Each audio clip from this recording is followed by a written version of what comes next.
حكايات الجدة دودي. حبايبي الحلوين الطامين الجمال، يلا نحكي حواديت ونقول كلام كتير ونفهم ونعرف ونتعلم مع حكايات الجدة دودي. وحكاية النهاردة النملة اللي بلونين. نبتدي يلا حكايتنا ونقول: كان يا مكان في سالف العصر والزمان، كان في نملة كبيرة بتعيش في مملكة النمل الأحمر. أيوة، نمل لونه أحمر، كان جسمها بلونين، نص أسود ونص أحمر. ففي يوم من الأيام مجلس مملكة النمل الأحمر قرر إنه يطرد النملة من عنده، لأنهم قالوا إن نص جسمها أسود، فهي لازم تعيش مع مملكة النمل الأسود. حاجة كانت مزعلة النملة جدا، لأنها عاشت طول حياتها معاهم ودلوقتي بيطردوها وهي مش عارفة ذنبها إيه عشان يطردوها. المهم النملة مشيت وراحت لمملكة النمل الأسود واشتكت للمجلس بتاع مملكة النمل الأسود مملكة النمل الأحمر اللي طردوها. فقالوا لها: لأ، احنا هنعمل وفد ونروح معاكي لغاية مملكة النمل الأحمر ونشوف قصتهم معاكي ايه. وبالفعل يا حلوين، وفد مملكة النمل الأسود أخدوا معاهم النملة اللي لونها أحمر في أسود، نص أحمر ونص أسود، وراحوا يسألوا: مالها؟ مشكلتها معاكوا إيه؟ وهنا اجتمع مجلس النمل الأحمر مع مجلس النمل الأسود وقعدوا يتناقشوا ساعات لغاية ما قرروا إنهم يوحدوا المملكتين، لأن أيا كان لونهم إيه إلا إن دول نمل ودول نمل، يعني هم زي بعض. ليه يتفرقوا عن بعض؟ ليه ما يبقوش حاجة واحدة لأن أصلهم واحد؟ وليه ما يبقوش بلد واحدة بدل ما كل واحد في مكان لوحده؟ ومن هنا نتعلم يا ولاد إيه؟ إن في الاتحاد قوة، وإنهم لو اتفرقوا عن بعض وهم من جنس واحد ونوع واحد اللي هو نوع النمل هيبقوا ضعاف، وممكن أي حد يحاربهم وبسهولة وينتصر عليهم. فاحنا كمان كبني أدمين لازم نتحد وما نبعدش عن الجماعة اللي هم أهلنا وأصحابنا وإخواتنا. ويلا على القصة التانية حبايبي. وقصتنا يا ولاد التانية النهاردة هتكون إيه؟ قصة الأرنب والثعلب المكار. يحكى أن في يوم من أيام فصل الربيع خرج أرنب كبير الحجم، ما شاء الله، خرج من جحره لما لقى الربيع جه وعاوز بقى ايه يبتدي ياكل، لانه حس بالجوع، ما بقاش في برد. وفصل الربيع معروف ان الورد بيبقى طالع والخضروات بتبقى حلوة وطازجة، فهو عاوز ياكل، والأرنب بيحب ياكل الجزر قوي. فقعد يدور في الغابة على حاجة ياكلها، فلقى جزرة كبيرة قوي.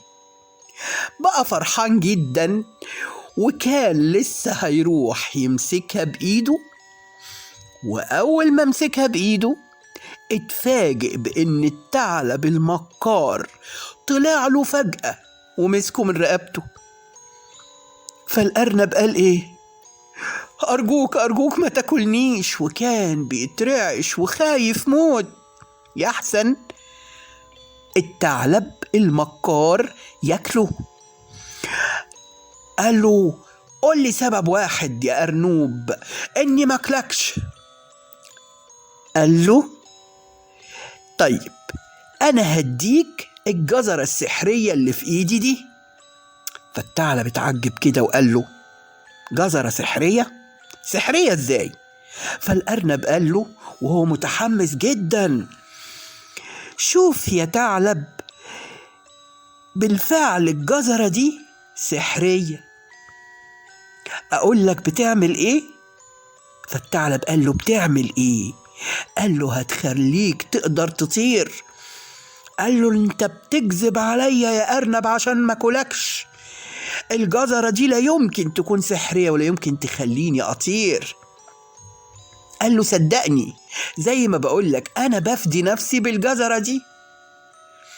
يعني فعلا لو أكلتها هطير؟ قال له أيوة، لو أكلت الجزرة دي هتطير. قال له طب أجربها إزاي؟ فالأرنب قال له بص، شايف الحفرة اللي هناك دي؟ قال له أيوة. قال له انزل فيها وخد معاك الجزرة، أول ما تاكل الجزرة اللي هيخرجك من الحفرة دي إنك هتطير. وبالفعل الثعلب الغبي راح ونط في الحفرة ومعاه الجزرة وأكل الجزرة، وجاي يطير لقى روحه ما بيطيرش. فقعد ينده على الأرنب قال له الحقني يا أرنب، انت ايه انا ما بطيرش ليه؟ قال له عشان انت أكلت جزرتي وكنت عاوز تاكلني، فربنا جزاك على قد عملك، وانت كنت عاوز تأذيني. ومن حفر حفرة لأخيه وقع فيها. كنت عاوز تاكلني وديك انت وقعت في الحفرة ومش هتعرف تخرج منها أبدا. والأرنب مشي وهو مبسوط بذكائه ومبسوط بسرعته في انه عرف يفهم ان الثعلب هيأذيه، وعرف يدافع عن نفسه بالذكاء مش بالعضلات. وتوتة توتة فرغت الحدوتة. حلوة ولا نقول حدوتة تانية؟ ليكوا عندي حدوتة كمان. يلا بينا يا حلوين نروح للي جاية. وحكايتنا الأخيرة عن الأسد والفار. كان يا مكان أسد نايم في بيته عرين الأسد، وهو نايم دخل فار عاوز يلعب، والفار قعد يتنطط على ظهره وديله، عمل إزعاج للأسد خلاه يصحى من النوم غضبان غضب شديد، زعلان قوي، وحطه ما بين أسنانه وقال له أنا هاكلك جزاء ما أنت أزعجتني. الفار قال له أرجوك ما تاكلنيش. قال له ما كلكش ليه؟ قال له عشان أنا صغير بس ممكن في يوم تحتاج لي.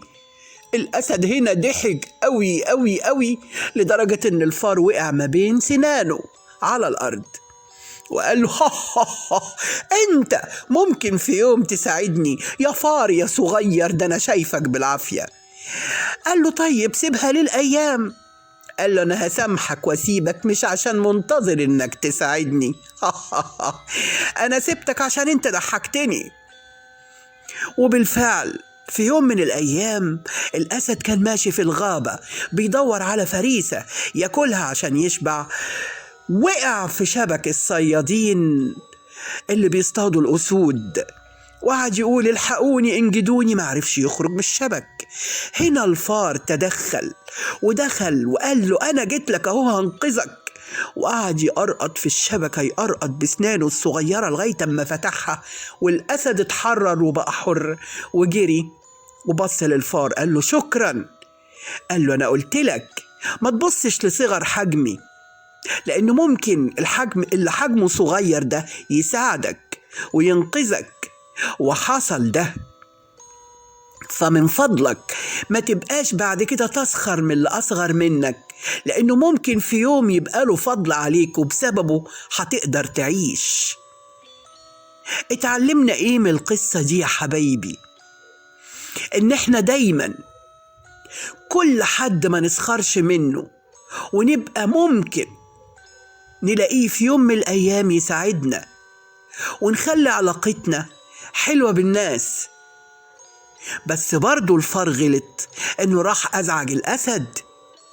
إحنا مش المفروض نزعج الناس، ولا المفروض نضايقهم، ولا المفروض نستقل بقدرات اللي أصغر مننا أو أقل حجما مننا، لأنه ممكن في يوم يبقى عقله أكبر مننا وإمكانياته تنقذنا.